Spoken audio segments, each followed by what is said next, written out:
Today we're going to be looking at different types of variation, and obviously you see here it's called direct and inverse variation. We're going to start with direct variation, and variation is how one thing varies with another thing. So sometimes if one value increases, the other value will also increase, or if one value decreases, the other one might increase. So it's how things are related to each other. These are going to be able to be written as equations. And we're studying this now because you still have a domain and you have a range. So you're dealing with functions and relations. And so in this first one we see we have direct variation. And there's several things written about a direct variation here. It says a direct variation is a function in which the ratio of variables is a non-zero constant. So we've seen this word ratio before. So it's a ratio of variables. And so a ratio is a fraction. And so this next line here is really this first line written in equation form. It's a ratio, so here's our ratio, is, which means equals, so we have equals k, which is a constant, a non-zero constant. If k were 0, you would have a very uninteresting thing to work with because y would end up having to always be 0. Because 0 would be on the top, 0 divided by anything is 0. So where k is not 0. And so we have a ratio that's always equal to a constant. When we're talking about these, or when you're reading and you see these different terms, this will be written as either varies directly or is directly proportional. But you see that word direct in both of these. So this is direct variation. The constant k is called the constant of variation, and that's the letter we typically use is a k. Really, you can use any letter, but k is the one that's most commonly used. Or it's also called the constant of proportionality. Solving the equation for y, we get, so we're going to take this equation up here. So we have y over x equals k, and we want to solve for y. Well, y is being divided by x, so we can multiply both sides by x. So multiplying both sides by x, we get y equals k times x. And so that's what can be written in this space down here. Solving for y, we get y equals k times x. These are functions, so we can use f of x equals k times x. Remember, y and f of x are the same idea. This is just over here. This is called function notation. And so very important are these equations here and this one that I boxed in up here, y over x equals k, or we can think y equals k times x, which is the same as f of x equals k times x.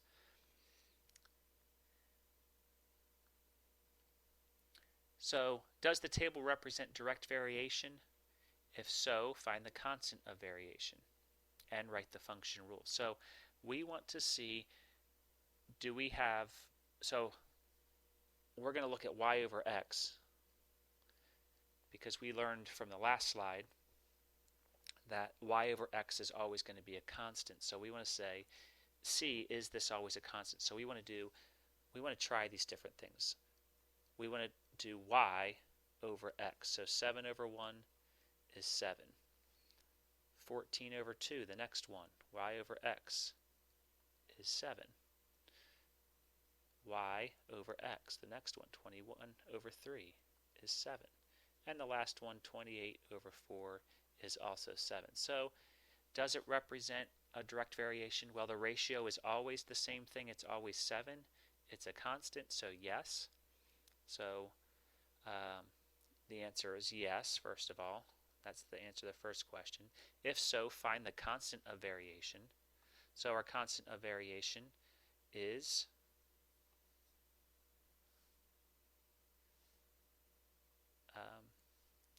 what's k equal to? What is our constant? Well, k is always 7.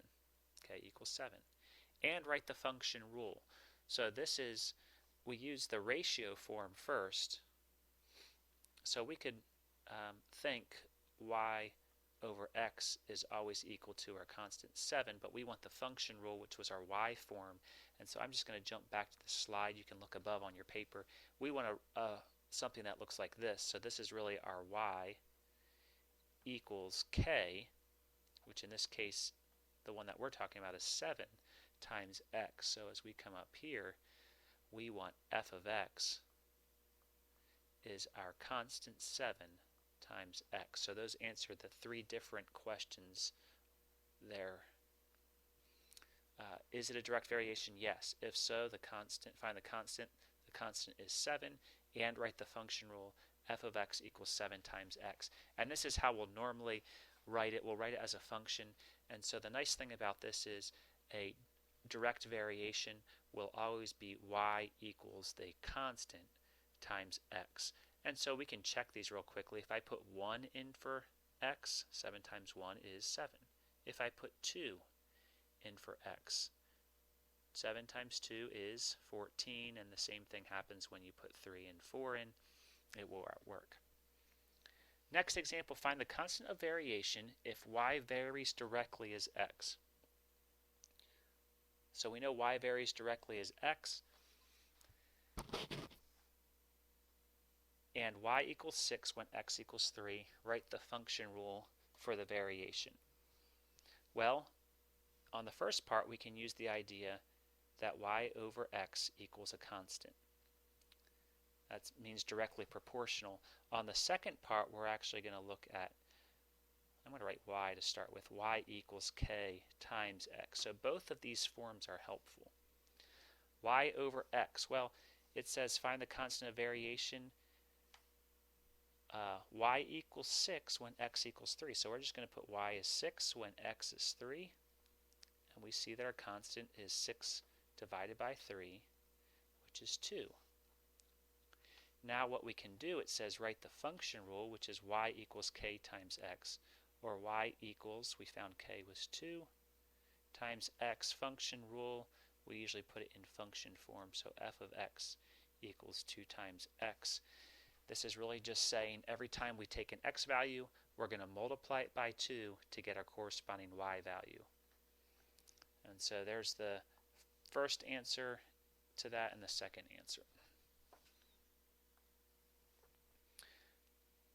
Since the ratios in a direct variation are always equal to a constant, these ratios are equal to each other, and therefore they're said to be proportional. So this is really helpful in figuring things out at times. So let's say, and I'm going to use subscripts here, we know that in some certain situation, the y in a direct variation, y value over x value is k. So this might be a certain situation. I don't know what the example, but this, and but at the same, we always have that. So we could have a different y value over its corresponding x value is equal to k. Well, if these things are both equal to k, these have to be equal to each other. And so we can have this proportion of y sub 1 over x sub 1 is actually equal to y sub 2 over x sub 2. And when we have these subscripts of 1s and 2s, those really are just different situations. So situation 1 compared to situation 2. And so we're going to look at this example 3 here. If the distance traveled varies directly with the time, and Jose, actually this is pronounced Josie, I believe, because it doesn't have the little accent, rode 12 miles in 45 minutes. How far can he ride in 2 hours? And so we have two different situations. It says the distance traveled varies directly with the time. So I'm going to use distance over time. And that's going to, it varies directly, so it's going to equal a constant. Now what we could do is we could find that constant and then use it, but we know from above that the distance in situation 1 divided by the time in situation 1 is going to equal the distance in situation 2 over the time in situation 2.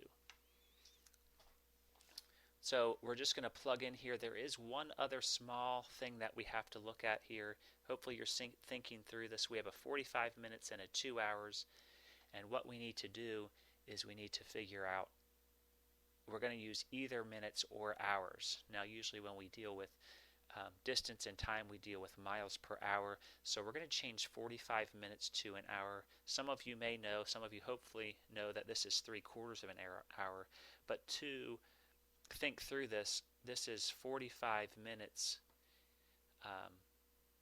45 out of 60. And so this reduces, 15 goes into this 3 times, and 15 goes into this 4 times. This is 3/4 of an hour.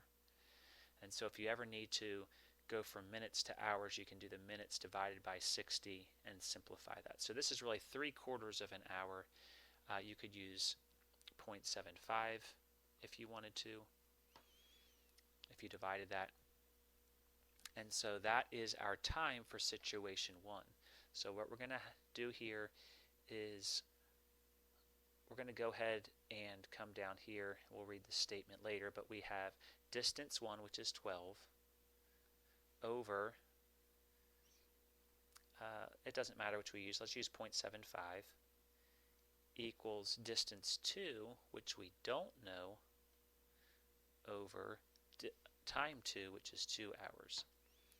And how do we solve a proportion? Well, to solve a proportion, we cross multiply, so we have 0.75 times our second distance equals 12 times 2. Well, this is 0.75 d sub 2. 12 times 2 is 24. And we're going to divide both sides by 0.75.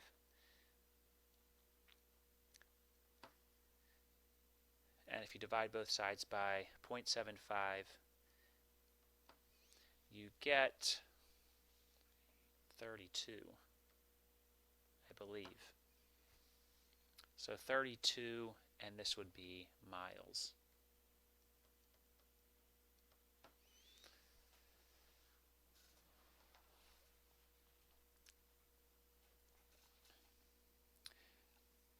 And so there's where you can use that nice proportion where you just plug in the values, 3 of the values, and you can find the 4th one. So that's a helpful proportion to use and to solve proportions we cross multiply. So that is direct variation. Now we're going to look at inverse variation. Direct variation, the ratio was a constant. This one, it's not a constant. This time, the product of the variables is constant. So product means multiplication, and so from that we can write this statement here. The product of y and x is a constant k. The other terms you might see varies inversely or inversely proportional. K is still called the constant of variation. In the last one, we solved for y.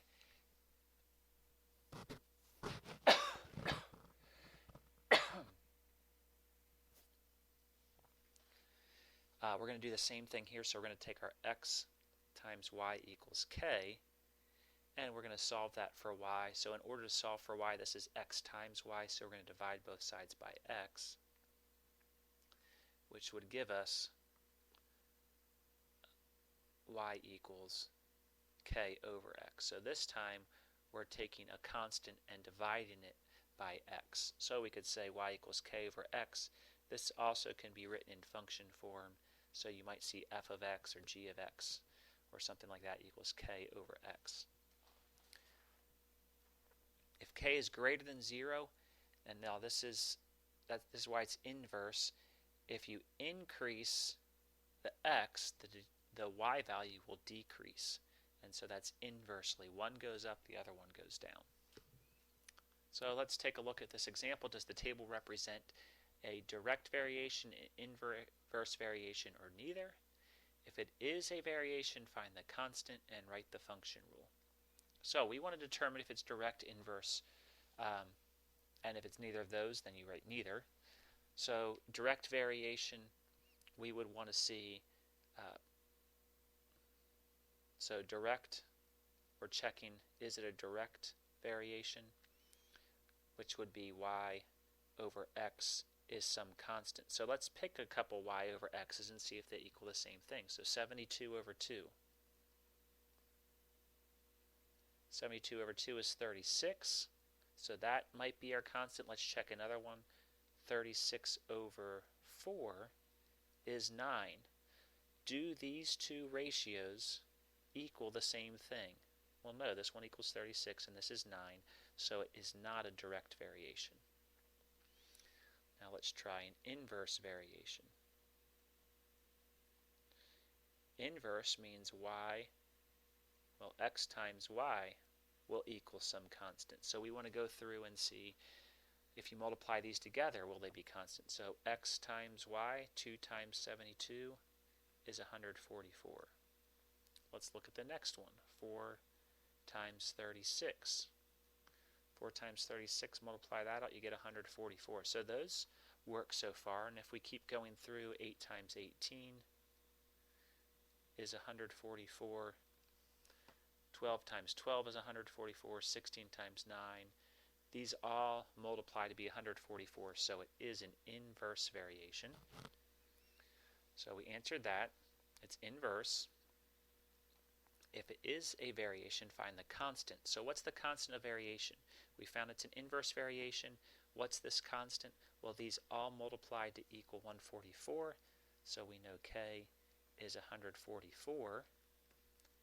And write it as a function rule. So I'm going to go back really quick just to remind us of what that function rule is.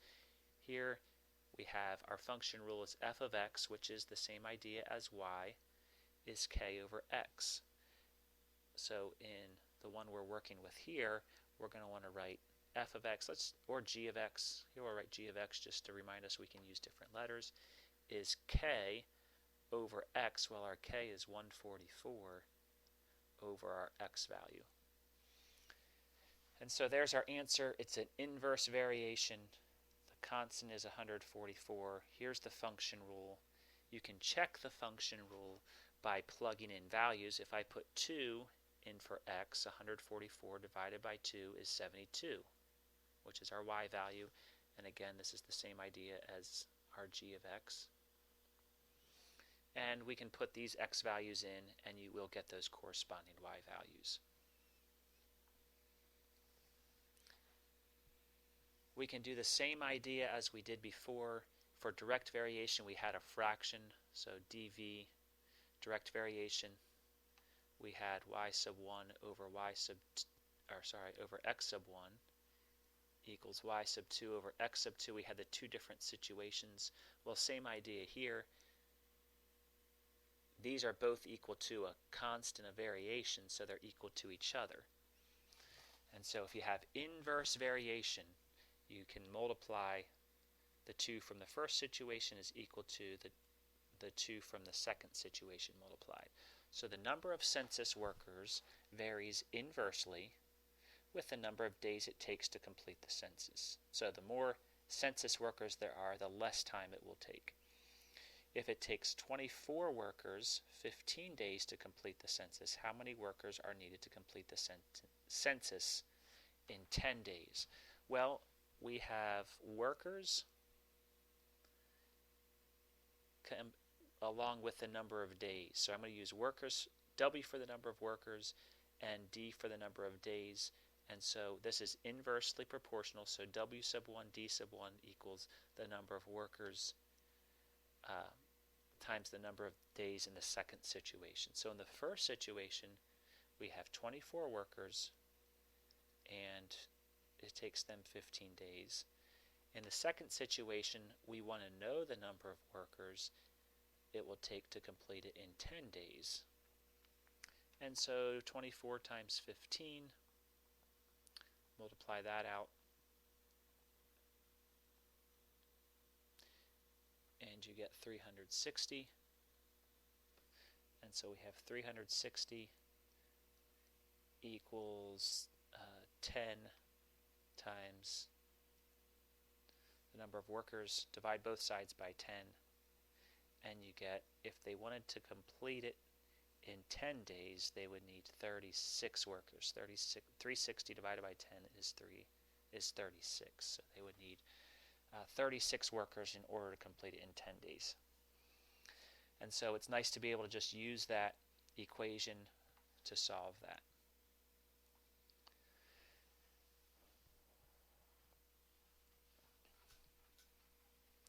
Here's a summary. You can find the summary in your book. The definition, the constant, what it implies, the function rule, and then a graph. We talked about these other things. So you can look this up in your book and find this. A direct variation, just to look at the graph, it will always go through the point 0, 0, and it will be a line that goes up or increase. So it might look like that. It doesn't always have to have that same slope. I'll draw in a couple examples. It also could be a line that looks like this. This is still direct variation, but it's a line and it goes through 0, 0. And so all those are different examples, and there's many others. Inverse variation will look something like this. It will curve downward. So you could have something like that. Maybe it would look something like that. So that's inverse variation. But the other spaces you can fill out and look through in your book in lesson 5.6. The last one, this is a real life thing. This is a physics thing that you would learn in physics. Is Hooke's law. Has to do with springs. So Hooke's law states that the length of the stretch of a spring is directly proportional to the amount of force applied on the spring. Now all that's saying is the more force that the harder you pull a spring, the more it will stretch. That's really is what it's saying, and that is directly proportional. So directly proportional, when we see that, we might think different things. We might think, well, we know y over x is going to be equal to a constant.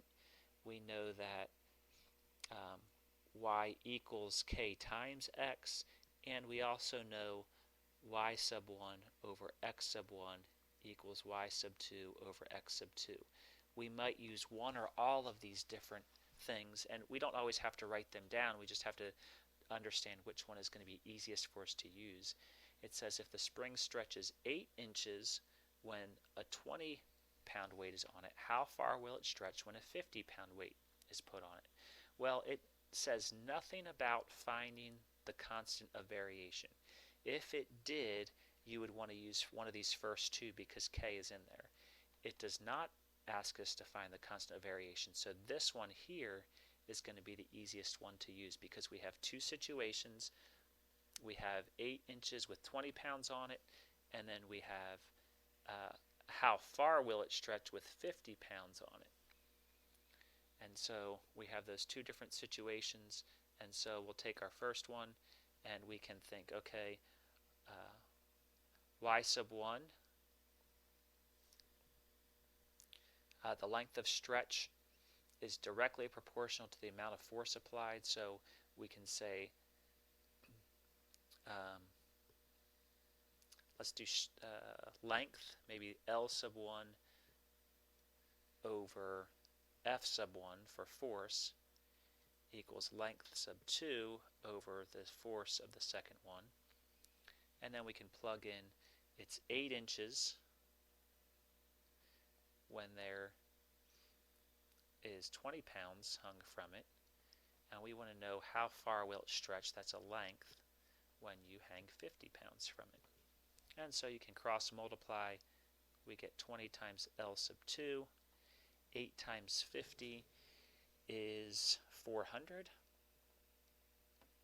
Divide both sides by 20, and we get the length will end up being